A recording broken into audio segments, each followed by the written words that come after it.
I hope you all enjoyed that video clip, and after all these years, I still get a kick out of watching it.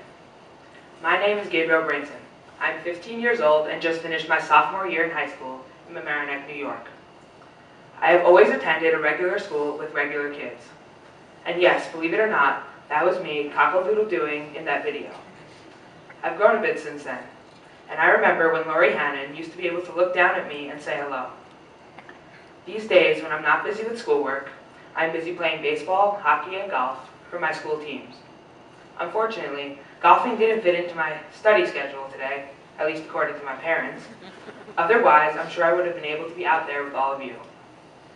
Thankfully, when I was 8 months old, my parents brought me to the Center for Hearing and Communication, back then known as the League, where I began an intensive program of speech therapy.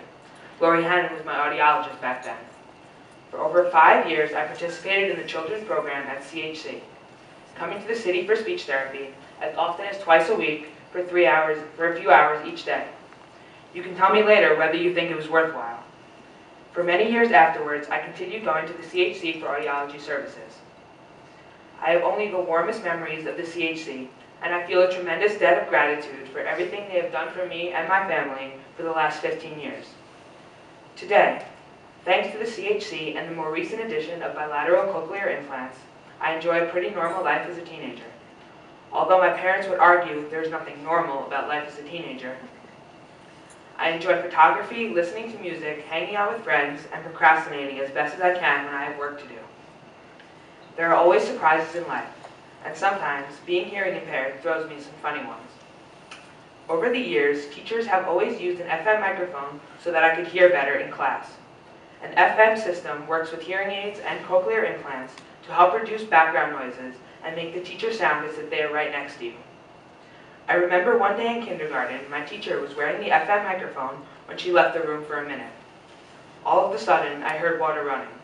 I looked around the room but didn't see any running water. I asked the assistant teacher if she also heard the water running, but she said she didn't hear anything. I heard the water running. I knew I did. And then it all made sense. I heard the toilet flush.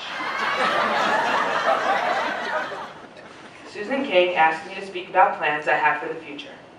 In the near term, I've started to think about where I may end up for college. Beyond that, I'm only 15 and I haven't given it much thought. But I do know that thanks to the CHC and the technological marvel of cochlear implants, there is absolutely nothing I can't do. While my hearing loss may present some challenges over time, as it has in the past, being deaf will not limit my future in any way. I can do anything I want to do and be anything I want to be. The whole world is open, and I will only be limited by my own ambition. Thank you all for coming out to support the Center for Hearing and Communication.